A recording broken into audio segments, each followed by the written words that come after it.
వాక్య భాగంలో చూసుకున్నట్లయితే, విశ్రాంతి దినము గడిచిపోయిన తర్వాత ఆదివారమున తెల్లవారుచుండగా మగ్దలేని మరియ వేరొక మరియు సమాధికి చూడవచ్చితిరి.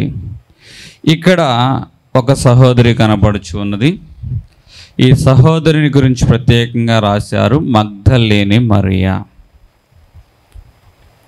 ఈ మగ్దలేని మరియ యేసుక్రీస్తు ప్రభువును చూడడానికి పెందలకడనే, ఇంకా చీకటి ఉండగానే ఆమె దర్శించడానికి వెళుతుంది. ఈ మగ్దలేని యొక్క మరియ యొక్క జీవితం చూసుకున్నట్లయితే, ఆమె యొక్క జీవితము ఏమాత్రమో అనుసరణీయము కాదు, అంత సాక్ష్యవంతమైన జీవితం కూడా కాదు. 7 దెయ్యాలు పట్టింది ఈమెకి. ఎన్ని దెయ్యాలు పట్టినాయండి? 7 దెయ్యాలు. దెయ్యాలతోనే చాలా రోజులు సహవాసం కూడా చేసింది. అట్లాంటి ఈమె క్రీస్తును వెంబడించడానికి వెళుతుంది, క్రీస్తును ఎదుర్కోవడానికి వెళుతుంది. ఆమెతో పాటు చాలామంది ఉన్నారు, క్రీస్తుతో పాటు నడిచిన వారు చాలామంది ఉన్నారు, శిష్యులు అనబడిన వారు చాలామంది ఉన్నారు, అంతరంగిక శిష్యులు అన్నవారు చాలామంది ఉన్నారు.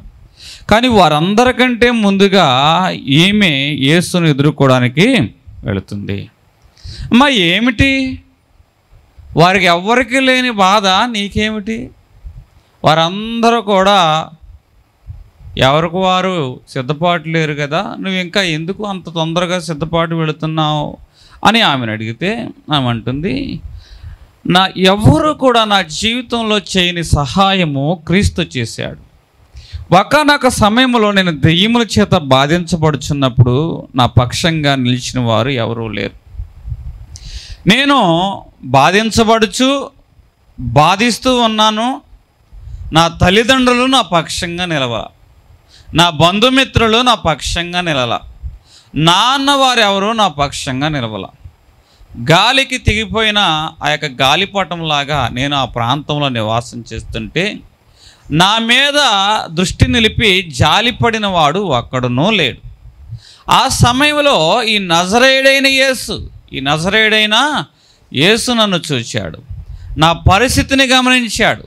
నిన్న పరిస్థితిలోనే ఉండిపోనీకోకుండా, అందులోనే నేను నశించిపోకోకుండా నన్ను దర్శించాడు. నన్ను దర్శించి నాకు కలిగిన ఆ యొక్క దురాత్మ శక్తుల నుంచి నన్ను విడుదల చేశాడు. ఎవరూ కూడా ఆ సమయంలో నన్ను పిలవలేదు, ఎవరూ కూడా నన్ను ఆదరించలేదు. కానీ ఆయన నా దురాత్మను ఒలగొట్టి ఒకే ఒక్క మాట అన్నాడు, అమ్మా. ఏమన్నాడండి? అమ్మా. ఆ ఒక్క పిలిపే నా జీవితాన్ని మార్చింది. నేను దెయ్యములు పట్టిన దానిగానే ఉన్నాను, ప్రవర్తన చెడిన దానిగానే ఉన్నాను.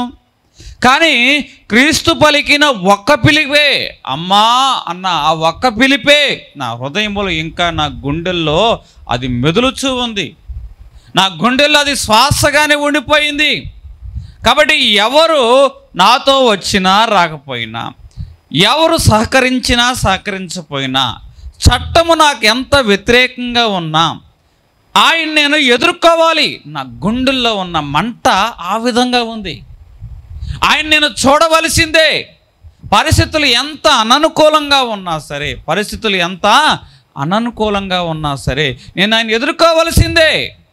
ఎందుకంటే ఈమె యొక్క జీవితము ఏమాత్రము కూడా సరే మంచి జీవితం కాదు, దెయ్యములే కాదు, వ్యక్తిగతంగా కూడా మంచి జీవితం కాదు. అటువంటి ఈమె క్రీస్తు దర్శించినప్పుడు ఆమె జీవితం మారిపోయింది. ఈమె ఏ సమయంలో క్రీస్తుని ఎదుర్కోవడానికి సిద్ధపడి వెళుతుందో తెలుసా? చీకటిగా ఉండగానే, ఇంకా తెల్లవారాలేదు, చీకటిగా ఉండగానే. అక్కడ అనేక మందిలో ఏముందంటే భయము ఉన్నది, అనేక మందిలో ఏముందంటే కలవరం ఉంది. ఆ కలవరాల మధ్యనే, ఆ భయమున మధ్యనే ఆమె క్రీస్తును ఎదుర్కోవడానికి వెళుతుంది. ఈరోజు నీవు క్రీస్తును ఏ సందర్భాలు ఎదుర్కోవడానికి వచ్చావు? మనకి ఇంటి దగ్గర అన్నీ సర్దిపెట్టి మనకు అన్నీ సమకూరిస్తే మనలో చాలామంది క్రీస్తుని ఎదుర్కోవడానికి వచ్చాం, క్రీస్తు సన్నిధానాలకు వచ్చాం. నువ్వు వెళ్ళు, అన్నీ నేను చూసుకుంటాలే అని ఒక భరోసా ఇంటిలో ఉన్నప్పుడు వారిని బట్టి మనం క్రీస్తుని ఎదుర్కోవడానికి వచ్చాం. ఇంకా ఈ మందిరంలో చాలామంది ఉన్నారు, ఏ భరోసా కూడా లేదు. జరగని, ఏదైతే అది జరగని, ఏదైతే అది అవని, ఏది జరిగినా నేను క్రీస్తుని ఎదుర్కోవాలి. తెల్లవారుజామున దేవుని యొక్క సన్నిధానములో నా ముఖమును దేవుని యొక్క వాక్యానికి కనబరుచుకోవాలి. దేవుని యొక్క సన్నిధానానికి నా ముఖాన్ని కనబరుచుకోవాలి. ఏది జరిగినా నువ్వు బయలుదేరి వచ్చే ముందు ఇంటిలో ఎంతో కలవరం, ఎంతో గలిబిలి, ఎంతో అలజడి, మందిరానికి వచ్చే పరిస్థితి లేదు.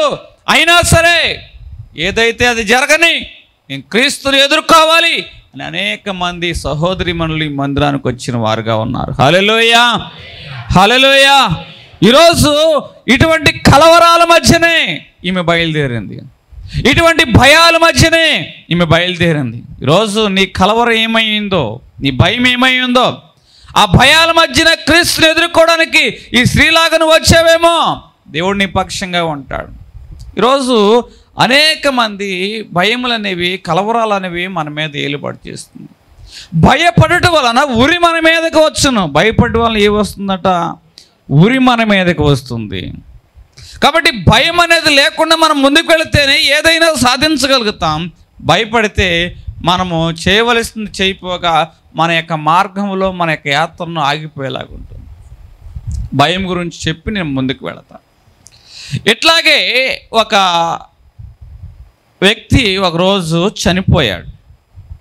ఎందుకు చెప్తున్నానంటే ఈమెకు ఆల్రెడీ దెయ్యం పట్టింది. ఏం పట్టిందండి? దెయ్యాలు పట్టినామా ఎన్నింటికి వెళ్తానంటుంది? ఇంకా చీకటిగా ఉండగానే క్రీస్తుని ఎదుర్కోవడానికి వెళ్తానంటుంది. ఇప్పుడు ఈమెతో పాటు అనేక మందిని కూడా తీసుకువెళ్తుంది. ఇప్పుడు వాళ్ళకి భయం ఉంటుందా ఉండదా చెప్పండి? అమ్మో అసలు దీనికి దెయ్యం పట్టింది, ఇప్పుడేమో ఇంకా తెల్లారలేదు, కొద్ది పగలన్నా ఉంటే బాగుండేది, ఇది మామూలుగానే దెయ్యం పట్టింది, ఇప్పుడు దీని అనుమానాలు తిరిగితే నాకు దెయ్యం పడద్దా అని భయం ఎంతమందికి ఉంటుంది? హల్లెలూయా. ఇక్కడ ఇటువంటి భయాలు చాలా మందిలో ఉంటాయి. ఇట్లాగే ఒక వ్యక్తి చనిపోయాడటండి. మరి చనిపోతే అతడు దేవుని సంబంధ వ్యక్తి కాబట్టి చనిపోయాడు. మరి అన్యులకైతే పాడి, మనకైతే ఏంటండి? పెట్టి. అలా పెట్టి కాబట్టి ఆ పూర్వం రోజుల్లో ఇప్పుడు కంటే ఆటోలు, రెడీమేడ్ ఆటోలు వచ్చినాయి, రెడీమేడ్ పెట్టెలు వచ్చేసినాయి. ఆ రోజు ఆ పెట్టి తయారు చేయించుకొని వెళ్ళేపాటికి చీకటి పడింది కాబట్టి ఆ రోజు లారీలు ప్రయాణాలు. ఏం ప్రయాణాలండి? లారీలు ప్రయాణం. ఆ వ్యక్తి ఆ పెట్టి తయారు చేయించుకొని లారీ ఆపితే లారీ ఆపాడంటండి. ఆ పెట్టిని లారీలో పడేసాడు. లారీ క్యాబిన్లో కూర్చుందామంటే ఖాళీ లేదు. ఇప్పుడు ఇతడు ఏం చేశాడు? ఆ లారీలో ఎక్కి కూర్చున్నాడు. ఇలా ప్రయాణం చేస్తూ ఉండగా ఏం జరిగింది? లారీ ఇంకో చోట ఆగింది. ఈ మధ్యలో ఏం జరిగిందో నేను చెప్తాను, జాగ్రత్తగా వినండి. ఆ లారీ ఇంకో చోట ఆగక్రితము ఈ లారీలో కూర్చున్న వ్యక్తి ఆ పెట్టి పక్కన కూర్చున్నాడు అంటండి. పెట్టి పక్కన కూర్చుంటే కొంత దూరం ప్రయాణమైన తర్వాత పైనుంచి చినుకులు లాగా పడుతున్నాయి అంట. ఆ క్యాబిన్లో కూర్చుందామంటే ఖాళీ లేదు కదా, కాబట్టి సర్లే పెట్టి మనమేగా తయారు చేయించింది, మన కళ్ళేటేగా తయారు చేసింది, ఆ పెట్లో పడుకుందాం, అసలే రాత్రి పగలంతా నిద్రలేదు, ఒళ్ళు నలిగిందని వాడేం చేశాడంటే పెట్టి తెరిచి పెట్టిలో పడుకున్నాడంట. అట్లా పడుకుని నిద్రపోయిన తర్వాత కాసేపటికి లారీ ఒక చోట ఆగితే అక్కడ ఒక వ్యక్తి నాలాంటి వాడు ప్రయాణం చేయడానికి ఆ లారీ ఎక్కాడు. క్యాబిన్లో ఖాళీ ఉందా? ఇప్పుడు వీడు ఎక్కడెక్కాలండి? నాలాంటి వాడికి ఎంత భయం అంటే అంత భయం. భయానికి వీడు ఏమిటంటే అంబాసిడర్ అనమాట. భయానికి వీడు ఎవరండి? అంబాసిడర్. భయం గురించి చెప్పాలంటే ముందు వీడి గురించే చెప్పాలి. అట్లాంటి భయస్థుడు ఎక్కంగానే ఏం కనపడిందంట? అసలే చీకటి. ఆ చీకట్లో ఏం కనపడిందంట? అసలు ఆ పెట్టి చూడంగానే పెట్టిమైన కూడా ఎలాగుందంటే నల్లటి వస్త్రం కప్పుందంటండి. నల్లటి వస్త్రం కప్పింది. ఎవరు చెప్పారంటే దెయ్యాలు నల్ల వస్త్రాలు వేసుకుంటాయి, తెల్ల వస్త్రాలు వేసుకుంటాయి. కాబట్టి ఈ మాట అతనిలో నాటుకోవడం వలన ఆ పెట్టును చూసిన గాంచి గుండెల్లో భయం భయం భయం పెరిగిపోతూ ఉందండి. ఏమంటే లారీ కదిలినప్పుడల్లా పెట్టి పైకి కిందకి ఊగుతుంటే ఇతను బీపీ పైకి కిందకి ఊగుతుందంట. ఇంతలో నిద్రపోయినోడికి మెలకు వచ్చింది. అమ్మో, నేను వర్షం పడేటప్పుడు నేను పెట్టి మేము మోతేసుకున్నా కదా, ఇప్పుడు వర్షం ఎలిసిందా లేదా అని మెల్లిగా తడిపెట్టదేసి చూసాడంట. ఏమిటా అని చూస్తుంటే వాడు ముఖమేడ చూస్తే వీడు ముఖమేడ చూసాడంట. అమ్మో, దెయ్యం రానే వచ్చిందని ఒక్కసారిగా గుండె ఆగి అక్కడే పడిపోయాడట. హల్లెలూయా, హల్లెలూయా. అంటే ఇక్కడ భయం ఏం చేస్తుందంటే మన యొక్క నడకను కానీ మన యొక్క ప్రయాణాన్ని కానీ ముందుకు సాగనీయకోకుండా ఆపివేస్తుంది. అక్కడ యోధా రోమీ సైనికుల చట్టం అనే భయం ఉంది. ఎవరైనా క్రీస్తు దగ్గరికి వెళితే, ఎవరైనా ఆ ముద్రను తీసివేస్తే, ఎవరైనా సమాధి రాయిని దొర్లిస్తే అక్కడ వారికి ఒక శిక్ష అనే భయం. ఆ మాత్రమేనా, ఈమెకితో పాటు నడవాలంటే ఒక భయం. ఆల్రెడీ దెయ్యం పట్టిందని మనం వెళ్తే మనకు కూడా దెయ్యం పడుతుందన్న భయం. అటువంటి భయాందోళన మధ్య వీరు ప్రయాణం చేస్తున్నారు. అయినా సరే ఈరోజు నీ కలవరం ఏదైనా సరే, నీ భయం ఏదైనా సరే, నీ ఆటంకం ఏదైనా సరే, నువ్వు మనుషుల వైపు చూడక దేవుని వైపు చూడు. ఆమెకు అనేక రకమైన ఆటంకాలు వచ్చాయి, అనేక రకమైన కలవరాలు వచ్చాయి. అయినా సరే ఆమె వెనకాడలేదు. అనేక మంది ఎవరికి వారు ఇళ్లల్లో కూర్చున్నారు, భయపడ్డారు, సిగ్గుపడ్డారు. అమ్మో, నేను క్రీస్తుని ఎదుర్కొన్నానంటే నన్ను ఎవరైనా పట్టుకుంటారేమో, ఇదిగో ఈయన క్రీస్తుతో పాటు తిరుగుతున్నాడు అంటారేమో అని సిగ్గుతో ఉండిపోయారు. ఆ స్త్రీ అంటుంది, యేసుక్రీస్తు ప్రభువారు సమాధిలో ఉంటే నేను ఎందుకు సిగ్గుతో ఎక్కడ ఉండాలి? నేను పాపంతో ఉన్నప్పుడు, నేను పాపంతో తిరుగుతున్నప్పుడు ఈ సిగ్గును బట్టి నేను ఆ బజార్లో తిరిగాను. పాపంతో ఉన్నప్పుడే నేను బజార్లో తిరిగా కదా, కానీ ఇప్పుడు నేను క్రీస్తుని కలిగి ఉన్నాను. నేను ఇప్పుడు క్రీస్తుని కలిగి ఉన్నప్పుడు నాకెందుకు సిగ్గు? పాపంతో తిరిగే వారికి లేని సిగ్గు, పాపంతో తిరుగుతున్నప్పుడు లేని సిగ్గు, ఇప్పుడు క్రీస్తును ఎదుర్కోవడానికి నాకెందుకు సిగ్గు? ఈరోజు అనేక మంది క్రీస్తుని ఎదుర్కోవడానికి సిగ్గుపడుతున్నారు, క్రీస్తును ఆరాధించడానికి సిగ్గుపడుతున్నారు. కానీ ఈమె సిగ్గుపడలేదు. పాపంతో ఉన్నప్పుడు అనేక మంది సిగ్గు లేకుండా తిరుగుతున్నారు, కానీ నేను క్రీస్తుని కలిగి ఉన్నా కదా. ఒకనొక టైంలో నేను పాపం కలిగి ఉన్నా, కానీ ఇప్పుడు నేను క్రీస్తుని కలిగి ఉన్నా, నాకెందుకు సిగ్గు? ఆయన సమాధిలో ఉంటే నేను ఎందుకు ఎక్కడ ఉండాలి, ఇంట్లోనే ఉండాలి అని ఆమె మాత్రము సిగ్గుపడకోకుండా క్రీస్తుని ఎదుర్కోవడానికి ఆమె గడప దాటి అడుగు వేసింది. హల్లెలూయా, హల్లెలూయా. ఈరోజు మనలో ఎంతమంది క్రీస్తుని ఎదుర్కోవడానికి గడప దాటి అన్ని వేళ అడుగు వేయగలుగుతున్నాం? కొన్ని రకాలైన సిగ్గులు మనల్ని ఏం చేస్తున్నాయి అంటే మన అడుగులను ముందుకు వెళ్ళనీయకోకుండా, స్థిరపడనీయకుండా చేస్తున్నాయి కదా. కానీ ఈ స్త్రీ అంటుంది, పాపంలో ఉన్నవారికి లేని సిగ్గు మనకెందుకు? క్రీస్తుని ఎదుర్కోవడానికి మనం ఆరాధించుతుంది ఎవరంటే పరిశుద్ధుడైన దేవుడిని. హల్లెలూయా. నీతిమంతుడైన దేవుణ్ణి. హల్లెలూయా. సమాధానానికి అధిపతి అయిన దేవుణ్ణి. కాబట్టి ఎవరినో మనం ఆరాధించట్లా, పరిశుద్ధ పరిశుద్ధ పరిశుద్ధ ప్రభువా వరాధూత లైనా నిన్వార్ని పగలరా, వరాధూత లైనాని వరాధూత లైనాని వరాధూత లైనాని వార్ని పగలరా. దేవుని యొక్క పరిశుద్ధత గురించి దేవదూతలు కూడా కొనియాడుచు. అటువంటి పరిశుద్ధిని మనం ఆరాధిస్తున్నాం. అటువంటి పరిశుద్ధిని ఆరాధించడానికి మనకు ఎందుకు సిగ్గు? పాపములో ఉన్న వారికి లేని సిగ్గు పరిశుద్ధుడైన దేవుణ్ణి ఆరాధించడానికి మనము సిగ్గుపడే వారముగా ఉండకూడదు. ఈరోజు అనేక మంది ఇలాగే ఉన్నారండి. క్రీస్తు ద్వారా మేలు పొందుకున్నాం, రక్షణ పొందుకున్నాం, సమాధానం చేత మనం నడిపించబడుతున్నాం. కానీ నలుగురిలోకి వచ్చేపాటికి ఆయన నజరేయుడైన యేసుక్రీస్తు, ఆయన నావాడు అని చెప్పుకోవడానికి సిగ్గుపడుతున్నాం. అనేక మంది క్రీస్తుని వెంబడించడానికి సిగ్గుపడుతున్నాం. క్రీస్తు కొరకు నిలవబడడానికి సిగ్గుపడుతున్నాం. బరబ్బా కావాలా, క్రీస్తు కావాలా అంటే ఏమంటున్నారు అందరూ అక్కడ? బరబ్బానే కావాలి, బరబ్బానే కావాలి. బరబ్బా ఎవడు? ఒక బందిపోటు, ఒక తిరుగుబాటుదారుడు, ఒక దొంగ. వాడిని కావాలి అంటున్నారు. ఈరోజు ఈ లోకం ఎలాగుందంటే అపవిత్రత పక్షంగా నిలబడేది ఉంది, కానీ సత్యం పక్షంగా నిలబడే లోకంలో మనం లేము. ఆ రోజు అనేక మంది బరబ్బా కావాలా, క్రీస్తు కావాలా. అదే జనము యెరూషలేము ప్రాంతంలో హోసన్నా జయము, హోసన్నా జయము, హోసన్నా జయము అన్న ఈ జనమే ఇప్పుడు ఇదే పిలాతు కోర్టులో అంటున్నారు, మాకు బరబ్బానే కావాలి, బరబ్బానే కావాలి, క్రీస్తును సిలువ వేయండి, సిలువ వేయండి. ఈరోజు ఎవరు లేనప్పుడేమో, ఎవరు చూడనప్పుడేమో నీకు క్రీస్తు కావాలి, అందరూ ఉన్నప్పుడు మాత్రము నువ్వు బరబ్బా పక్షంగా నిలబడేవాడుగా ఉన్నావుగా.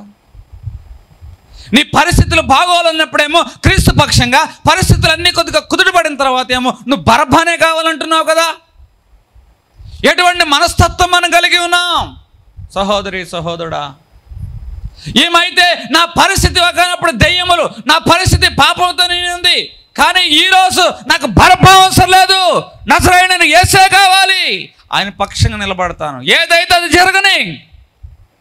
ఆయన నీతి పక్షంగా ఉన్నాడు, పరిశుద్ధత పక్షంగా ఉన్నాడు, ఆ యొక్క సమాధాన పక్షంగా ఉన్నాడు. అటువంటి శక్తివంతుడి పక్షంగా నేను నిలబడతాను, ఈ పాపం పక్షంగా, లోపం పక్షంగా నేను నిలబడను అని ఆమె బయలుదేరిందండి.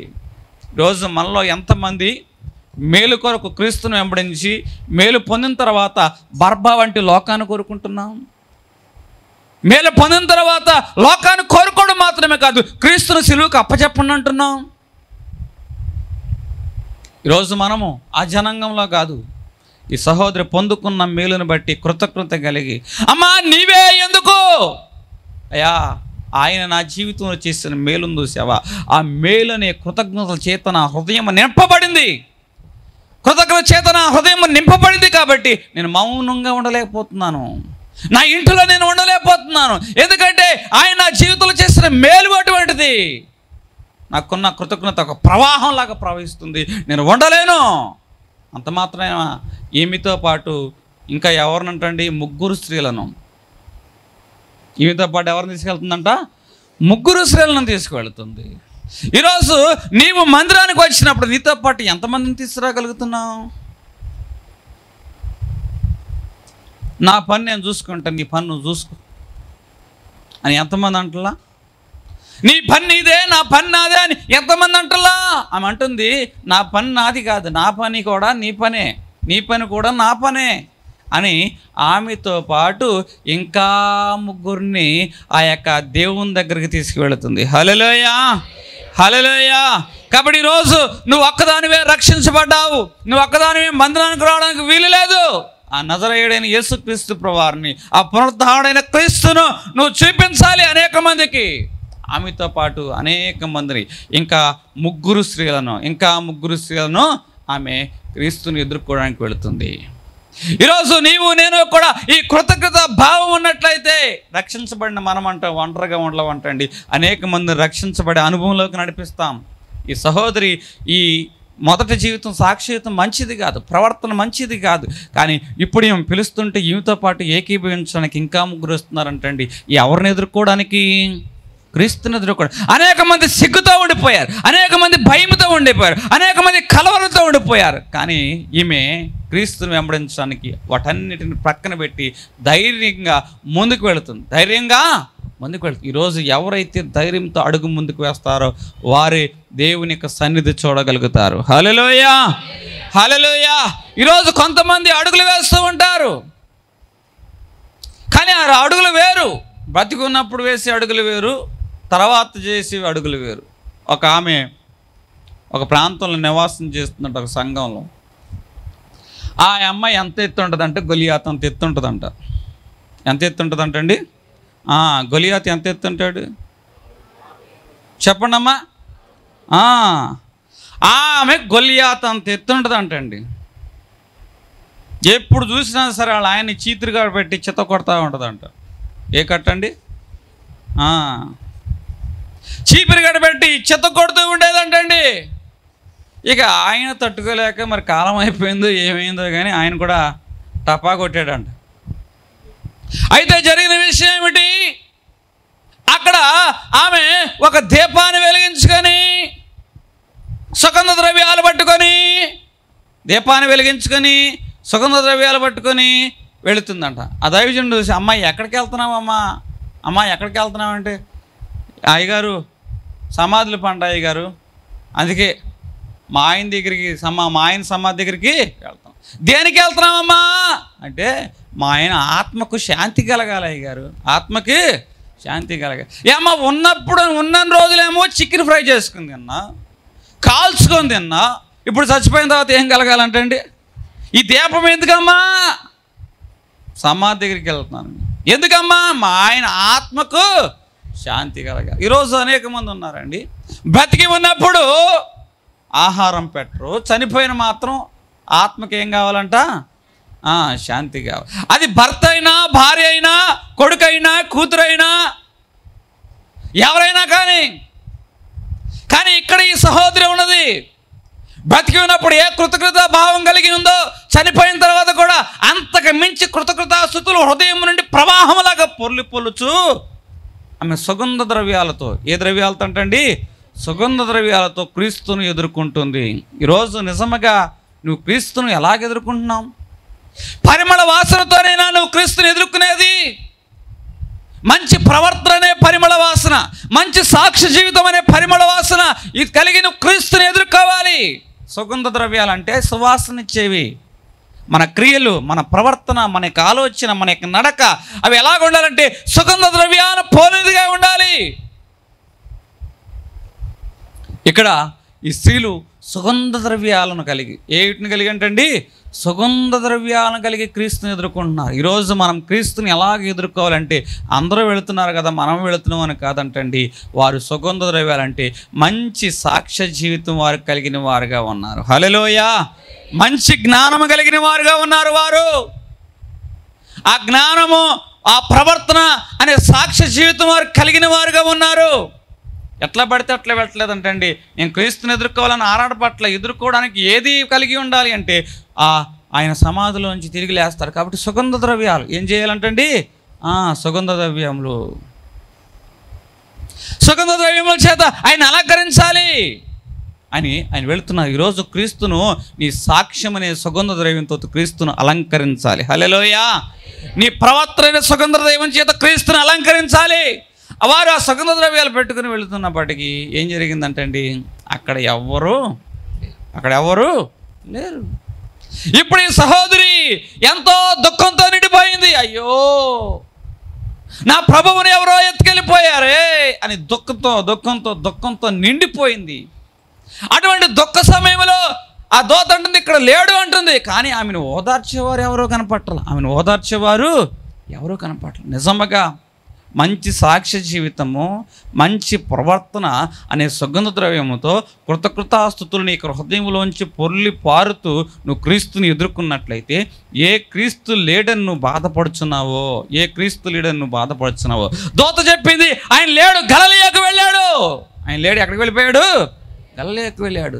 ఆమె అక్కడ ఉండి రోధిస్తూ ఉంటేనంటండి వెనక తట్టు తిరిగి చూస్తే ఒక వ్యక్తి అంట ఆమెను ఆదరిస్తున్నాడు.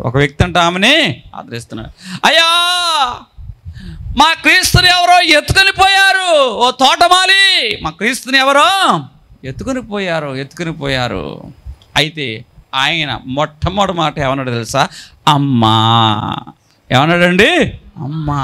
ఎప్పుడైతే అమ్మా అని పిలిచాడో, ఈ యొక్క హృదయంలో ఒక పిలుపు రణగుణ ధ్వనిలాగా ఆమె ప్రేమతో ఆదరిస్తుంది. ఆ పిలుపు అది ఎప్పుడో పాపంతో నిండినప్పుడు, అది ఎప్పుడో దెయ్యములు పట్టి ఉన్నప్పుడు పిలిచిన పిలుపు, అమ్మా అనే పిలుపు. ఆ అమ్మ అనే పిలుపు హృదయంలో రణగుణ ధ్వనిలాగా ఆమె ప్రేమ చేత ఆ పిలుపు ఆదరిస్తుందంటండి. ఆ పిలుపు ఇప్పుడు ఎవరు పిలిచారు?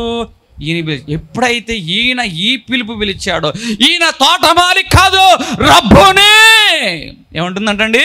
రబ్బుని, ఈయన నా యేసే. హల్లెలూయా! ఎంత చక్కగా గుర్తుపెట్టిందో చూసారా? ఆ పిలుపుని ఎంత చక్కగా గుర్తుపెట్టిందో చూసారా? ఈరోజు క్రీస్తు పిలుపు నువ్వు గుర్తుపట్టగలుగుతున్నావా?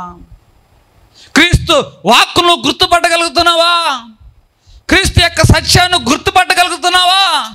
ఆమె వెంటనే అమ్మా అని పిలవగానే ఆ పిలుపట్టు అంటండి వెంటనే గుర్తుపట్టేసిందంటండి.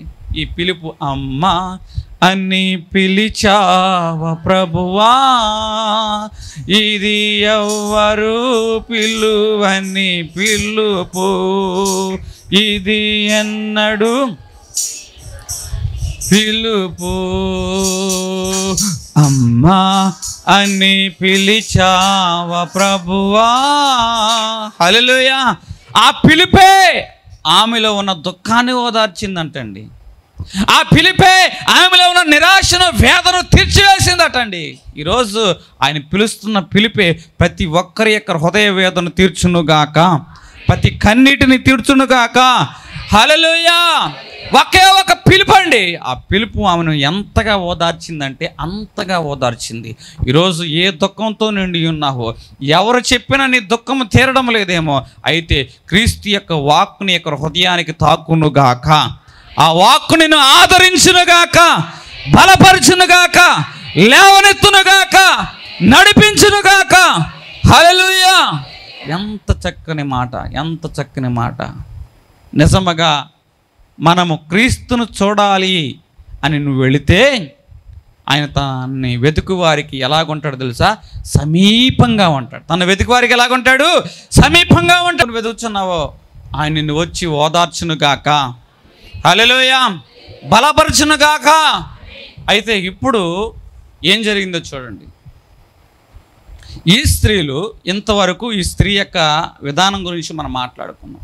అయితే ఈ స్త్రీ యొక్క మార్గంలో ఒక ఆలోచన కలిగి ఉంది. క్రీస్తుని ఎదుర్కోవడానికి ముందు ఒక ఆలోచన కలిగి ఉంది. ఆ ఆలోచన విధానం గురించి ఇంకొంచెం మనం ధ్యానం చేసుకుందాం.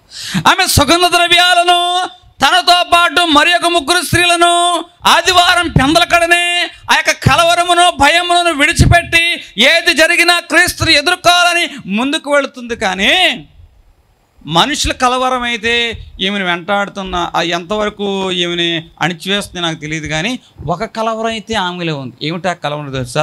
పెద్ద బండ సమాధికి అడ్డంగా ఉన్నది.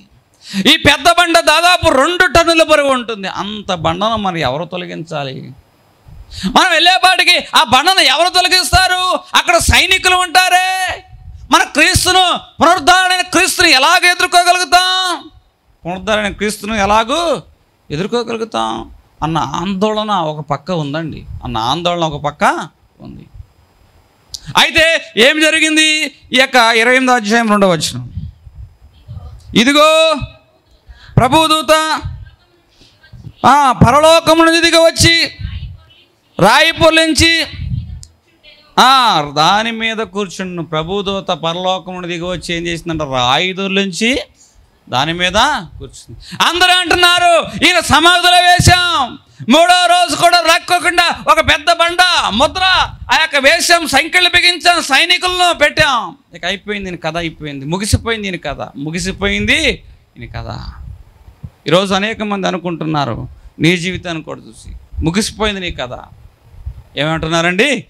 ముగిసిపోయింది నీ కథ అని అనుకుంటున్నారు. అయితే దేవుని యొక్క వాక్యం చెప్తుంది, యేసుక్రీస్తు ప్రభు యొక్క జీవితం మనకు ప్రత్యక్షంగా సాక్ష్యం చెప్తుంది. ఆయన జీవితం ముగిసిపోలా. శుక్రవారంతో ఆయన జీవితం ముగిసిపోయింది అనుకున్నారు, శనివారంతో ఆయన జీవితం ముగిసిపోయింది అనుకున్నారు. కానీ ఆదివారం వచ్చింది. నీ జీవితంలో ఒక శుక్రవారం ఉంటుంది, నీ జీవితంలో ఒక శనివారం ఉంటుంది. శుక్రవారం ఏమో గాయపరచబడతావు, శనివారం ఏమో బంధించబడతావు. ముగిసిపోయింది అనుకుంటారు అందరూ. కానీ క్రీస్తు జీవితం చెప్తుంది, ఏ క్రీస్తు జీవితంలో శుక్రవారం ఉందో, ఏ క్రీస్తు జీవితంలో శనివారం ఉందో, అదే క్రీస్తు జీవితంలో ఆదివారం వచ్చింది. హల్లెలూయా. ఈ ఆదివారం ఆయన బంధించలేదు, ఈ ఆదివారం ఆయన సమాధిలోనే ఉంచలేదంటండి. ఈ ఆదివారము ఏ సమాధి అయితే బంధించిందో అదే సమాధిలోంచి ఆయన విడుదల పొందిన వాడుగా ఉన్నాడు. హల్లెలూయా. ఈరోజు మీ సమస్యల్లో మీరు మునిగిపోరు, మీ సమస్యలోనే మీ కథ ముగిసిపోదు. క్రీస్తు జీవితంలో శుక్రవారం ఉన్నట్లు అట్లాగే క్రీస్తు జీవితంలో ఒక ఆదివారం ఉంది. క్రీస్తు జీవితంలో శనివారం ఉన్నట్లు ఆ శనివారం ముగిసిన తర్వాత ఒక ఆదివారం వచ్చింది. అట్లాగే మన జీవితంలో ఒక శుక్రవారం శనివారం వేదన ఏలుబడి చేస్తుందేమో. ఒకసారి దేవుడు మీతోనే మాట్లాడుతున్నాడు. ఏ శుక్రవారం శనివారం నీ మీద ఏలుబడి చేస్తుందో మునుపటి మందిరం మించిన మహిమ కడవరి మందిరంలో కనబడబోతుంది. శుక్రవారం శనివారానికి మించిన వేదనకి ప్రతిగా అత్యధికమైన విజయంతో దేవుడు ఆదివారం నిన్ను ఊరేగించునుగాక. హల్లెలూయా, హల్లెలూయా. ఇక్కడ ఈ వ్యక్తి కనబడుచున్నాడు, క్రీస్తు కనబడుచున్నాడు. ఈ క్రీస్తును బంధించారు అనుకుంటున్నారు అందరూ, కానీ ఆయన ఎవ్వరూ బంధించలేరు. అక్కడ ఏం జరిగిందో తెలుసు, పెద్ద భూకంపం కలిగింది. భూకంపం కలగడం వల్ల ఏం జరిగిందంట, ఏ సమాధికైతే ఏ రాయి అయితే అడ్డంగా ఉందో ఆ రాయి, అడ్డంగా ఉన్న రాయి ఏమైందంటండి, దొర్లించబడింది. అడ్డంగా ఉన్న రాయి ఏమైందంట, దొర్లించబడింది. ఈరోజు నువ్వు అడుగు ముందుకు వేయకోకుండా ఏ చేతబడి శక్తులు, ఏ చీకటి శక్తులు నీకు అడ్డంగా ఉన్నాయో, ఏ సమస్యలు, ఏ ఆర్థికపరమైన విషయాలు నీకు అడ్డంగా ఉన్నాయో, ఏ అనారోగ్యం నీకు అడ్డంగా ఉందో ప్రతి సమస్య దొర్లించబడును గాక. హల్లెలూయా. అంత మాత్రమేనా, దొర్లించబడిన ఆ బండ మీద ఎవరు కూర్చున్నారు? ఓ దూత, నువ్వు బండ మీద ఎందుకు కూర్చున్నావు? ఆ బండ మీద ఎందుకు కూర్చున్నావు? ఇదిగో నిన్నటి కాలంలో నువ్వు అనుభవించిన వేదన ఈరోజు నువ్వు అనుభవించకూడదు కాబట్టి ఈ బండ మీద కూర్చున్నా. ఈరోజు ఈ బండ నేను తొలగించా, ఈ బండ నేను పక్కకు జరిపా, మరలా ఈ బండ మరలా మొయ్యబడకూడదు. నిన్నటి కాలంలో ఏ వేదన అయితే అనుభవించావో ఈరోజు ఆ వేదనలో ఉండకుండా నిమిత్తము, ఆ బండ మరలా దొర్లించబడకుండా నిమిత్తము నేను ఆ బండ మీద ఉన్నా, నేను ఆ బండ మీద ఉన్నా. నిన్నటి కాలంలో ఏ అనారోగ్యం చేతను బాధపడి ఉన్నావో, నిన్నటి కాలంలో ఏ అనారోగ్యం నుంచి విడుదల పొందావో, మరలా అదే అనారోగ్యం నీకు రాకుండా ఉండే నిమిత్తము ఆ బండ దొర్లించబడింది. దొర్లించబడిన బండ మీద ఆ దూత కూర్చుంది. హల్లెలూయా. నిన్నటి కాలంలో ఏ భయంకరమైన అప్పులు ఉన్నాయో మరలా అప్పుల్లో పడకోకుండా ఆ దూత రాయి మరలా దొర్లించబడకుండా అక్కడ కూర్చుంది. నిన్నటి కాలంలో ఏ బలహీనత, ఏ కుటుంబ శోధనలో ఉన్నావో అది మరలా దొర్లించబడకోకుండా ఆ దూత ఆ రాయి మీద. నిన్నటి కాలంలో ఏ క్యాన్సర్ ఉందో మరలా అది తిరిగి రాకోకుండా ఆ దూత అక్కడ నిలబడింది. హల్లెలూయా, హల్లెలూయా. నిన్నటి కాలంలో ఏ వేదన ఉందో, ఏ దుఃఖం ఉందో, ఏ అపాయం ఉందో మరలా అది నీ మీదకి రాకోకుండా ఉండినట్లు ఆ దూత ఆ రాయి మీద నిలబడి ఉన్నది. హల్లెలూయా. ఎందుకు దూత ఆ రాయి మీద నిలబడ్డావంటే నిన్నటి కాలంలో నువ్వు అనుభవించిన అపజయం మరలా నీ మీదకి రాకోకుండా ఎల్ల వేళలా విజయోత్సవాలతో నిన్ను ఊరేగించిన నిమిత్తము ఆ దూత ఆ రాయి మీద నిలబడింది. హల్లెలూయా. ఈరోజు మన జీవితంలో మనకు అడ్డుగా ఉన్న ప్రతి రాయి మీద ఆ దూత నిలబడునుగాక, కూర్చొనుగాక. నిన్నటి కాల శోధన అంతటితోనే ఆగిపోవునుగాక. హల్లెలూయా. ఆ దూత ఎందుకుందంటండి అక్కడ అడ్డంగా ఎందుకుందంటే నిన్నటి కాలంలో ఉన్న శోధన. ఈరోజు నీ సమస్య మన జీవితానికి, ఏ సమస్య కూడా అంటే మన జీవితానికి ముగింపు కాదు. ఏ సమస్య కూడా మన జీవితానికి ముగింపు కాదు. యేసుక్రీస్తు ప్రభువారు ఆ యొక్క సమస్య వచ్చింది, ఆ యొక్క సమాధి ముగింపు అయిపోయింది, సమాప్తం అయిపోయింది అనుకుంటున్నారు. అందరూ రోమా సామ్రాజ్యము సైనికులు అనుకుంటున్నారు ఇది సమాప్తం అయిపోయింది, ఈ జీవితం ముగిసిపోయింది అనుకుంటున్నారండి. కానీ వారు ముగించలేదు, ఆయనే సమాప్తం చేశాడు. వారు ముగించారా, యేసు సమాప్తం చేశాడా? సమాప్తమైందని ఆయన అన్నాడా, వారు అన్నారా? రోమా సైనికులు అనుకున్నారు ఇది సమాప్తం అయిపోయింది అనుకున్నారు, కానీ వారు సమాప్తం చేయలేదంటండి. నజరేయుడైన యేసుక్రీస్తు ప్రభువారే సమస్తాన్ని సమాప్తం చేసిన వాడుగా ఉన్నాడు. హల్లెలూయా, హల్లెలూయా. ఆయన మొదటి రోజు సమాధిలోకి వెళ్ళగలిగాడంటే వధించబడిన గొర్రె పిల్లలాగా వెళ్ళాడు. వధించబడిన గొర్రె పిల్ల మౌనంగా వెళ్ళాడంటండి, మౌనంగా వెళ్ళాడంటండి. ఆయన మౌనంగానే వధించబడిన గొర్రె పిల్లగా మౌనంగానే ఉన్నాడు. కానీ ఆ శుక్రవారం అంతా మౌనంగా ఉన్నాడు. కానీ ఇప్పుడు తన జీవితంలోకి ఏమొచ్చిందో తెలుసా? ఆదివారం వచ్చింది. ఈ ఆదివారం ఇప్పుడు వధించబడిన గొర్రెపిల్ల కాదంటండి, యోధా గోత్రపు సింహములాగా, గర్జించు సింహములాగా ఆయన బయటకు వస్తున్నాడు. హల్లెలూయా. ప్రతి గర్జనకు ఈ ప్రాంతంలో ఉన్న దురాత్మ శక్తులు పారిపోవుగాక. అవి మనకు అర్థం కాదు, మనకు తెలియకపోవచ్చు, కానీ ఈ మాట వించిన దురాత్మలకు అర్థమవుతాయి. ఆయన గర్జించు సింహం వలె మన మధ్యకి వచ్చి ఉన్నాడు. హల్లెలూయా. మనకు తెలిసినా తెలియపోయినా దురాత్మలు ఎక్కడి నుంచి పారిపోతున్నాయి. హల్లెలూయా. ఆయన గర్జించు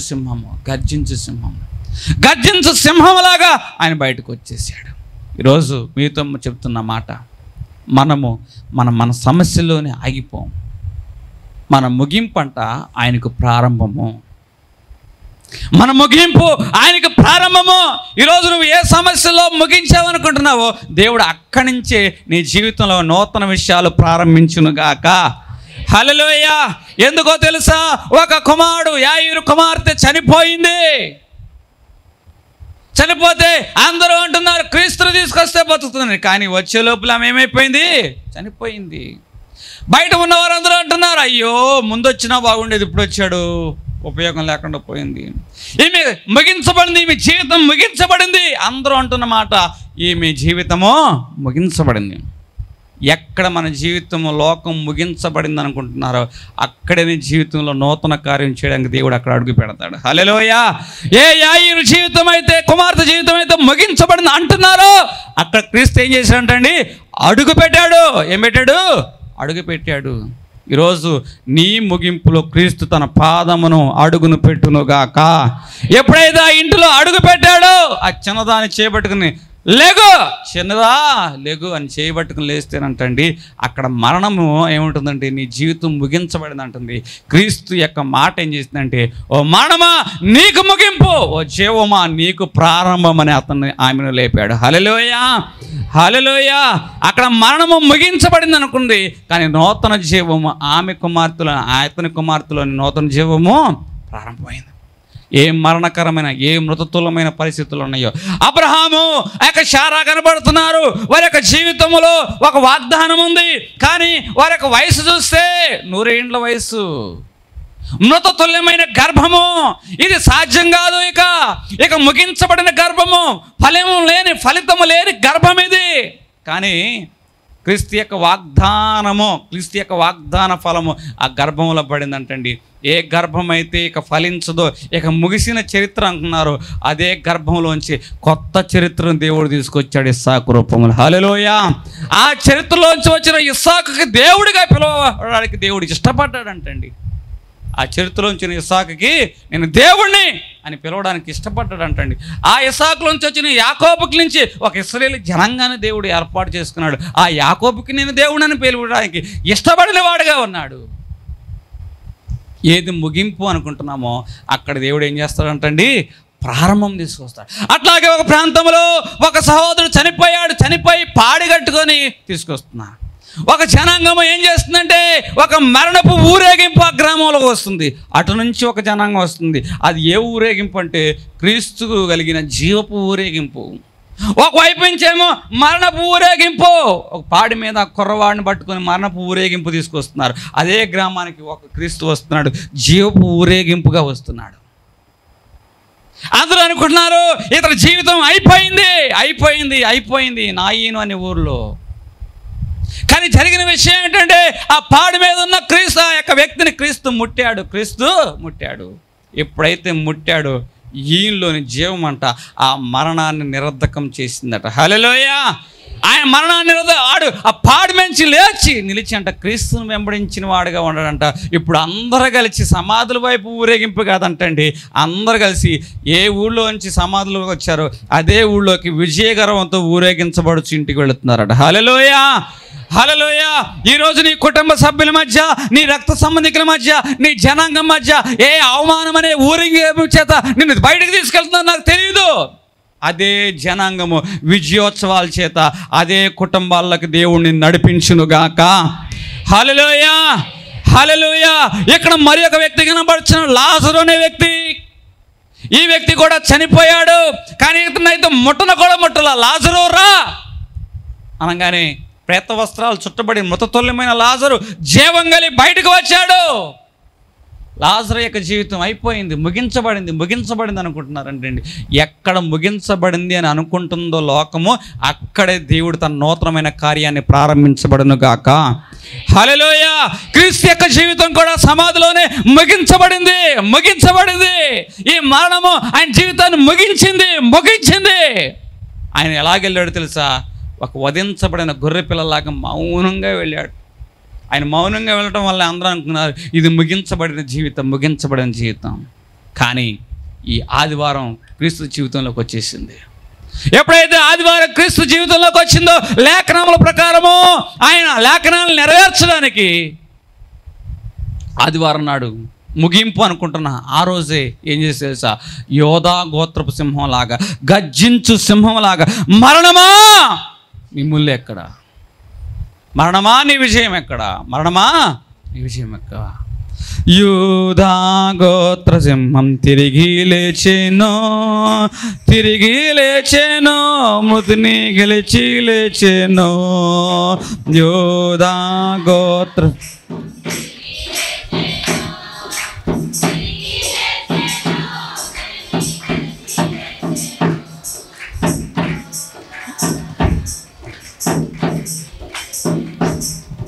హల్లెలూయా. ఈరోజు మీతో చెప్తున్న మాట, ఏ స్థితిలో ఉన్నావు నాకు తెలియదు. అందరూ అంటున్నారు ఇక ఆ స్థితి నుంచి బయటికి రావు, ఆ స్థితి నుంచి బయటికి రావు, ఇక అందులో నేను ఉండిపోతావు అనుకుంటున్నారు. 40 రోజులు ప్రచండమైన వర్షం. నోవా ఆ ఓడలోకి వెళ్ళాడు, ఇక నోవా బయటికి రాలేడు. ఎక్కడో పర్వతాల మీద నోవా బయటికి రాలేడు. కానీ దేవుడు నోవాను బయటికి తీసుకొచ్చాడు లేదా, ఓడ బయటికి తీసుకొచ్చాడా లేదా. ఇక్కడ అబ్రహాము మెసపటోనియాలో ఉన్నాడు, ఆ మెసపటోనియంలో రకరకాలైన ఇబ్బందులు పడుతున్నాడు, ఇక అక్కడి నుంచి బయటికి రాలేడు అనుకుంటున్నారు. కానీ దేవుడు అబ్రహామును మెసపటోనియా నుంచి బయటకు తీసుకొచ్చాడు. అక్కడ ఒక భక్తుడు కనబడుచున్నాడు, యేసేపు అనే భక్తుడు. చెరసాల్లో బంధించబడ్డాడు, ఇక బయటికి రాలేడు. ఇక ఇంతే ఇతని జీవితం. మేలు చేసిన వారు కూడా మర్చిపోయారు, ఇక బయటికి రాలేడు అనుకున్నారు. కానీ ఆ చెరసాలోంచి దేవుడు బయటకు తీసుకొచ్చాడు కదా. ఇక్కడ ఒక భక్తుడు కనబడుచున్నాడు, ఆ భక్తుడు కూడా బయటికి రాలేడు అనుకుంటున్నారు. కానీ ఆ భక్తుని బయటకు తీసుకొచ్చాడు. యెహోషువ కనబడుచున్నాడు, యెహోషువ బయటికి రాలేడు అంటున్నారు. కానీ యెహోషువను ఆ ఎరుకోలోంచి బయటకు తీసుకొచ్చాడు దేవుడు. ఎరుకోలో ఓటమే, ఆ ఓటంలోనే మునిగిపోతా అనుకున్నారు. కానీ అదే ఓటంలోంచి యెహోషువని బయటకు తీసుకొచ్చాడు. మోషే అంతఃపురంలో ఉన్నాడు, రాజు యొక్క అంతస్తు కలిగి ఉన్నాడు, రాజభోగం కలిగి ఉన్నాడు, ఇక బయటకు రాలేడు అనుకున్నారు. కానీ ఆ రాజు అంతస్తులోంచి దేవుడు మోషేని బయటకు తీసుకురాలేదా. ఆ యొక్క దానియేలు సింహాల గుహలో ఉన్నాడు, ఈ బోన్లోనే ఉండిపోతాడు, చనిపోతాడు అనుకున్నారు. ఇక బయటికి రాలేడు అనుకున్నారు, బయటకు తీసుకొచ్చాడు కదా. షడ్రకు మేషకు అగ్నిగుండంలో ఉన్నారు, ఇక బయటికి రాలేదు, కాలిపోతారు, బూడిదైపోతారు అనుకున్నారు. దేవుడు బయట తీసుకొచ్చాడు కదా. పౌలు సేవల్లో బంధించబడి ఉన్నారు, బయటికి రాలేరు అనుకున్నారు. దేవుడు తీసుకొచ్చాడు కదా. పేతురు చెరసాలలో వేయబడ్డాడు, బయటికి రాలేరు అనుకున్నారు. దేవుడు తీసుకొచ్చాడు కదా. ఓడ బద్దలైపోతుంది, ఇక సముద్రంలోనే అయిపోతాడు, ఇక బయటికి రాలేడు అనుకున్నారు. కానీ ఆ యొక్క పౌలును దేవుడు తీరానికి తీర్చాడు కదా. ఈరోజు ఏ పరిస్థితులు అయితే చూసి నిన్ను బయటికి రారు అంటున్నారో, భక్తులైన వారిని దేవుడు ఏ విధంగా అయితే బయటికి నడిపించాడో అదేవిధంగా మనల్ని కూడా బయటికి నడిపించునుగాక. అనారోగ్యం నుంచి ఆరోగ్యంలోకి నడిపించునుగాక, అప్పుల నుంచి విడుదలకు నడిపించునుగాక, అసమాధానం నుంచి సమాధానం నడిపించునుగాక, కన్నీటి నుంచి ఆనందములు నడిపించునుగాక, పాపం నుంచి రక్షణ నడిపించునుగాక, రక్షణ నుంచి మహిమ అంతస్తులోకి నడిపించునుగాక. హల్లెలూయా. ఏ పరిస్థితులు అయితే నువ్వు బయటికి రావు అనుకుంటున్నావు, అదే పరిస్థితుల్లోంచి దేవుడు విజయోత్సవాలతో నిన్ను ఊరేగించునుగాక. ఏ మరణం అయితే ఇక నిన్ను బయటికి రాదు అనుకుంటున్నావు, ఆయన వాక్కు నిన్ను జీవంతో బయటికి నడిపించునుగాక. హల్లెలూయా. అంతా అయిపోయింది అనుకుంటారంటండి. అంతా అయిపోయినప్పుడే దేవుడు మన జీవితంలో కార్యాలు చేయడం ప్రారంభించునుగాక. ఇక్కడ అంతా అయిపోయింది అనుకున్నారు, అంతా అయిపోయింది అనుకుంటున్నారు. ఈ స్త్రీ కూడా అంతా అయిపోయిందే. కానీ ఒక వెతుకులాట, క్రీస్తును చూడాలి అనే ఒక వెతుకులాట ఈమెలో ఉంది. క్రీస్తును చూడాలన్న వెతుకులాట ఈమెలో ఉన్నది కాబట్టే ఎవరు పొందుకోలేని దర్శనము ఈమె పొందుకుంది. హల్లెలూయా. 2 రకాలైన దర్శనాలు వాక్యం ప్రకటిస్తున్నా, మాకు కూడా లేదు అటువంటి దర్శనం. ఏమిటా దర్శనం? దేవదూతల దర్శనం. మొదటిగా ఏ దర్శనం అండి? దేవదూతల దర్శనం. 2 మృతుల్లోంచి తిరిగి లేచిన మొట్టమొదటి క్రీస్తు దర్శనం మేము పొందుకుంది. ఈమెతో పాటు చాలామంది ఉన్నారు, శిష్యులుగా పిలువబడిన వారు, శాస్త్రులు ఉన్నారు, ధర్మశాస్త్ర ఉపదేశకులు ఉన్నారు, రక్షించబడిన వారు ఉన్నారు. వారెవ్వరికి కలగని భాగ్యమో ఈమెకి కలిగింది. కారణం ఏంటో తెలుసా? వారందరికంటే, ఆమె పరిస్థితి ఏదైనా సరే, వారందరికంటే ముందుగా క్రీస్తును ఆమె వెతుకులాడింది, క్రీస్తును ఆమె వెతుకులాడింది. ఈరోజు మందిరంలో నీకన్నా గొప్పవారు ఉండవచ్చు, నీకన్నా ఘనమైన వారు ఉండవచ్చు, కానీ దేవుడు నీతోనే మాట్లాడుతున్నారు. ఆ స్త్రీ ఏ విధంగా అయితే వెతుకులాడిందో ఈరోజు నీవు నేను కూడా క్రీస్తుని వెతుకులాడితే ఆయన ముందుగా ఎవరు కనపడతారంటే తను వెతుకు వారికి ఆయన దొరుకుతాడు. హల్లెలూయా! ముందుగా వారికే దొరుకుతాడు. ముందుగా ఎవరు ఎదుగుతారో వారికే ఆయన దొరుకుతాడు. ఎంతమంది నీ పక్షంగా భక్తి పరులు ఉన్నా నీ సన్నిధానంలో, వారికంటే ముందుగా దేవుని వెతికినట్లయితే దేవుడు నీకు కనబడునుగాక. ఈరోజు దేవుడి యొక్క సన్నిధానంలోకి వచ్చినప్పుడు కొన్ని విషయాలు ఆలస్యం అవుతాయి, ఆశీర్వాదాలు ఆలస్యమవుతాయి, ప్రార్థన నెరవేర్పులు ఆలస్యమవుతాయి. కానీ వెతుకు. పరిస్థితులు ఏమి అన్నీ అననుకూలంగా ఉన్నాయి, అయినా వెతుకు. నీతో పాటు సహకరించేవారు ఎవరూ లేరు, అయినా వెతుకు. ఆ స్త్రీ పొందుకున్న భాగ్యం ఎట్లాంటి భాగ్యం తెలుసా? ఎవ్వరూ పొందుకోలేని భాగ్యం. గొప్పవారు ఉన్నారు చాలామంది ఆ ప్రాంతంలో, వారెవ్వరూ పొందుకోలేని భాగ్యము. మొట్టమొదటగా తండ్రి అయిన దేవుడు కూడా అప్పటికి క్రీస్తు ప్రభువారు మృతులోంచి తిరిగి లేచిన తర్వాత మొదటగా చూడలేదంటండి. మొదటి దర్శనం తండ్రి అయిన దేవునికి కూడా కలగలేదంటండి. ఎవరికి కలిగిందంటండి? మగ్ధలేని మరియ. ఈరోజు అతి పరిశుద్ధమైన దేవుడు కూడా కలగని భాగ్యము ఎవరు కలిగింది? మగ్ధలేని మరి. అటువంటి దర్శనము దేవుడు మనెల్లరికి చూపించునుగాక. ఆ దర్శనం మనెల్లరము పొందుకుందుముగాక. దేవుడు కొద్ది మాటలు దీవించునుగాక. ప్రార్థన చేసుకుందాం. ఆత్మీయులు గారు ఎక్కడున్నా అమ్మగారు త్వరగా రావాలి.